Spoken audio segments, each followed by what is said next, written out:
মুসলমানের কাছে আপনি আজান শোনানোর কোনো দরকার নাই, মুসলমানের কাছে আপনি হাদিস বলার কোনো দরকার নাই, এখানে আপনার ইসলাম প্রচার করার কোনো দরকার নাই। এটা গতকালের আমি চরমনের উদ্দেশ্যে বক্তব্য দিয়েছিলাম।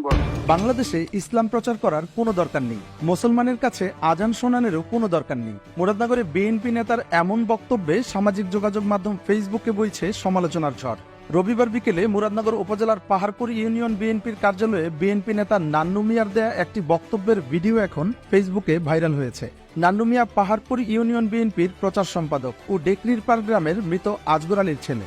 ভাইরাল হওয়া ওই ভিডিওতে চরমোনাই পীর মুফতি সৈয়দ মোহাম্মদ রেজাউল করিমকে উদ্দেশ্য করে বিএনপি নেতা মোহাম্মদ নান্নু মিয়াকে বলতে শোনা যায়, বাংলাদেশে 100 জনের মধ্যে 75 জন মুসলমান, এদেশে ইসলাম প্রচার করার কোনো দরকার নেই। যদি পারেন ভারতে যান, চীনে যান, যেখানে মুসলমান নেই সেখানে গিয়ে ইসলাম প্রচার করেন। বাংলাদেশ 100 জন মুসলমান, এখানে আপনার ইসলাম প্রচার করার কোনো দরকার নাই। যদি পারেন ভারত চান, চীনে যান, যেখানে মুসলমান নাই এখানে যাই আপনি ইসলাম প্রচার করেন।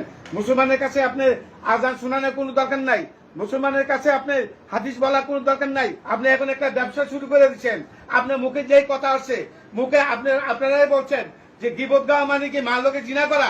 আপনি তারেক ভালো না, শেখ মুজিবুর ভালো না, এই অমুক ভালো না, জমাত ভালো না, হে ভালো না, হেই দল ভালো না, ভালোকে আপনি আরেকটা কথা বলছেন, আপনার পাঙ্কা মাথায় ভোট দিলে আমার নবী পাইবো। আপনি এই নবী লাইনটা কোথা থেকে পাইছেন? সাধারণ মানুষকে আপনি বলে কোটি কোটি টাকা মালিক হয়েছেন। কিন্তু এখন আপনি আবার এই যে বাংলাদেশ রাজপথে সরকারি উদ্যানে এই লক্ষ লক্ষ মানুষ নিয়ে মিছিল করলেন, মিটিং করলেন, এই টাকা আপনি কোথা থেকে পাইছেন? এটা আমরার টাকা। আমি বিএনপি গেছিলাম আপনার দরবারে, আমি আওয়ামী লীগ গেছিলাম আপনার দরবারে, আমি জামাত গেছিলাম আপনার দরবারে। আপনাকে আবার বলিয়ে দেই, বিএনপি নিয়ে কোনো কথা বলবেন না। বিএনপি নিয়ে কথা বললে আপনি বাংলাদেশে থাকার আপনার কোনো সুযোগ নাই। এ বিষয়ে পাহাড়পুর ইউনিয়ন বিএনপির প্রচার সম্পাদক মোহাম্মদ নান্নু মিয়া মুঠোফোনে তার বক্তব্য দেওয়ার বিষয়টি স্বীকার করে বলেন, আমি চরমোনাইকে উদ্দেশ্য করে এই বক্তব্য দিয়েছি। এটা গতকালের আমি চরমনের উদ্দেশ্যে বক্তব্য দিয়েছিলাম।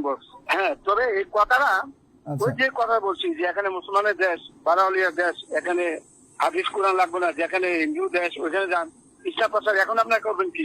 350 বছর আগে তো বাংলাদেশে মুসলিম কান্ট্রি। এই কথার মধ্যে একটু একটা জেল লাগাইছিল, আজকে এটা আবার শেষ হয়েছে সকালে বস। তবে বস কি কম নিজের লোকে বুঝছেন নি, আমি তো দাদার লোক, দাদার নাগল থেকে আমি বুঝছেন নি, আমরা এমন কোন ব্যক্তি রাজনীতি করছি না। কথার প্রসঙ্গে ওনাকে বলতে গিয়া হয়তো এটা মুসলিম সমাজে একটা জেল লাগে আমার একসঙ্গে করার জন্য চাইছিল।